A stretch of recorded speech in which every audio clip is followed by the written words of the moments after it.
Hello bachcho, let's read this question, and the question says the increasing order of the first ionization enthalpies of the elements boron, phosphorus, sulfur and fluorine lowest first is. तो बच्चों यहाँ पर question में बोला गया है कि हमें increasing order of ionization enthalpy of element मतलब आयनाइजेशन एंथैल्पी के इंक्रीजिंग ऑर्डर में रखना है. ए ऑप्शन में क्या है, सबसे पहले बोरॉन, फिर then phosphorus, then sulphur, then fluorine. Option B में है phosphorus, boron, sulphur, sorry fluorine, boron, sulphur, phosphorus. C option में है phosphorus, sulphur, fluorine, sulphur, phosphorus, boron. D option में है फ्लोरीन, फॉस्फोरस, सल्फर, बोरॉन. तो बच्चों यहाँ जो की कंसेप्ट है हमारा, की कंसेप्ट क्या है वो हमें देखना है ट्रेंड इन आयनाइजेशन एंथैल्पी.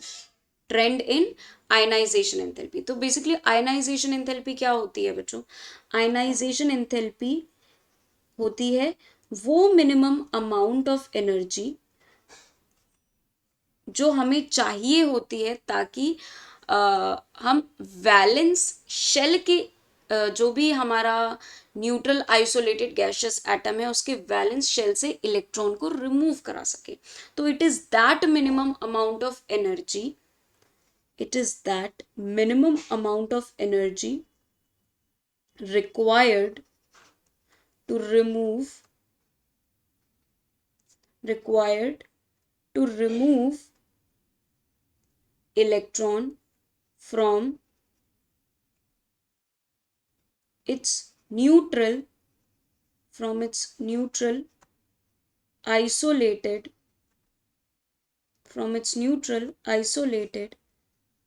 gaseous atom. ये वो मिनिमम अमाउंट ऑफ एनर्जी है जो हमें चाहिए होती है ताकि हम वैलेंस शेल से जो इलेक्ट्रॉन है उसको आराम से मतलब निकाल सकें. तो देखिए बच्चों, अगर हम डाउन द ग्रुप की बात करें, क्या बात करें? डाउन द ग्रुप की. तो हम ऐसे एक जनरल ट्रेंड का पहले देख लेते हैं. डाउन द ग्रुप क्या होता है बच्चों? जो एटॉमिक रेडियाई है वो बढ़ता चला जाता है. तो down the group atomic radius जो है वो इंक्रीज होता जाता है. क्यों? क्योंकि नंबर ऑफ शेल्स बढ़ते जाते हैं. नंबर ऑफ शेल्स बढ़ते जाते हैं, एटॉमिक रेडियस बढ़ता है, मतलब कि न्यूक्लियर पुल मतलब जेड इफेक्टिव जो मतलब कि न्यूक्लियर पुल है वो कम होता जाता है. तो आयनाइजेशन एनर्जी जो है या आयनाइजेशन एंथैल्पी कहते हैं डाउन द ग्रुप डिक्रीज होती है. अब बात करते हैं अक्रॉस द पीरियड की. किसकी बात करते हैं? Across the period. तो अक्रॉस द पीरियड क्या होता है बच्चों? जो एटॉमिक रेडियाई है, जो हमारा एटॉमिक रेडियाई होता है वो क्या होता है? इंक्रीज होता जाता है. क्यों? क्योंकि सेम ही शेल में नंबर ऑफ इलेक्ट्रॉन्स बढ़ते जाते हैं. इससे क्या होता है? न्यूक्लियर पुल बढ़ता है. ठीक है, न्यूक्लियर पुल बढ़ेगा, size sorry atomic radii decrease होती है बच्चों, नॉट इंक्रीज, डिक्रीज होती है. तो क्या होता है इससे? न्यूक्लियर पुल बढ़ता जाता है. न्यूक्लियर पुल बढ़ता जाएगा तो यानी कि आयनाइजेशन एनर्जी ज़्यादा लगेगी, आयनाइजेशन एंथैल्पी ज़्यादा लगेगी, ज़्यादा हमें एनर्जी लगानी पड़ेगी इलेक्ट्रॉन को रिमूव कराने के लिए. तो अगर बात करें बच्चों बोरॉन और फ्लोरीन की, तो ये हैं सेकेंड पीरियड के एलिमेंट्स. कहाँ के हैं बच्चों ये? Boron and fluorine are of second period elements. ठीक है. अगर हम बात करें बोरॉन के इलेक्ट्रॉनिक कॉन्फ़िगरेशन की तो ये आएगा 2s2 2p1. फ्लोरीन का होता है 2s2 2p7. ठीक है. और फॉस्फोरस और सल्फर क्या है हमारे? ये ग्रुप 3 के एलिमेंट्स है. यानी कि अगर ये ग्रुप 2 है हमारा तो ग्रुप 3 के एलिमेंट्स नीचे होंगे. तो फॉस्फोरस जो है वो नाइट्रोजन फैमिली का है, सल्फर जो है ऑक्सीजन फैमिली का है. फॉस्फोरस की कॉन्फ़िगरेशन क्या होगी? 3s2 3p3. ठीक है. एंड सल्फर की क्या होगी? 3s2 3p4। अब एक बात देखिए, ये तो यहाँ से पता चल गया कि सबसे छोटा साइज होगा फॉस्फोरस का, तो फॉस्फोरस की आयनाइजेशन एंथैल्पी इन सब में से ज्यादा होने वाली है। तो मैक्सिमम जो आएगी, जो हमारी मैक्सिमम वैल्यू आएगी वो आएगी फॉस्फोरस की आयनाइजेशन एंथैल्पी में।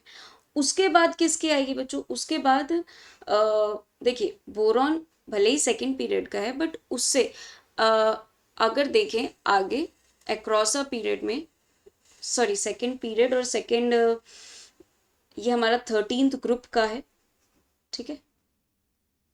अब आगे देखिए सल्फर और फॉस्फोरस हैं ये आगे वाले ग्रुप के, लेकिन जो फॉस्फोरस और सल्फर हैं इनकी आयनाइजेशन एंथैल्पी बोरॉन से ज़्यादा होगी, ठीक है। और बोरॉन से ज़्यादा होने का एक और रीज़न क्या है? इलेक्ट्रॉनिक कॉन्फ़िगरेशन देखिए, ये है p3। p3 से इलेक्ट्रॉन निकालना इनफैक्ट p4 से भी ज़्यादा मुश्किल है। क्यों? क्योंकि ये है हमारा हाफ फिल्ड, और हाफ फिल्ड और फुल्ली फिल्ड में भाई एक्स्ट्रा स्टेबिलिटी होती है, तो इनसे इलेक्ट्रॉन निकालना ज़्यादा मुश्किल होता है। तो यानी कि फ्लोरीन के बाद आएगा फॉस्फोरस, फॉस्फोरस के बाद आएगा सल्फर, और सबसे आखिरी में आएगा बोरॉन। तो एक तो बोरॉन हमारा ग्रुप 13 का भी आ जा रहा है कि मतलब पीरियड में उस तरफ है, कह सकते हैं लेफ्ट की तरफ है। तो बोरॉन का जो है कॉन्फ़िगरेशन हमारा इस तरीके से है कि वो उसका आयनाइजेशन एंथैल्पी कम रहेगा इन तीनों के कंपैरिजन में। तो फाइनल आंसर क्या रिपोर्ट करने वाले हैं बच्चों? Option D will be the right answer. I hope all of you understood very well. Thank you and best of luck.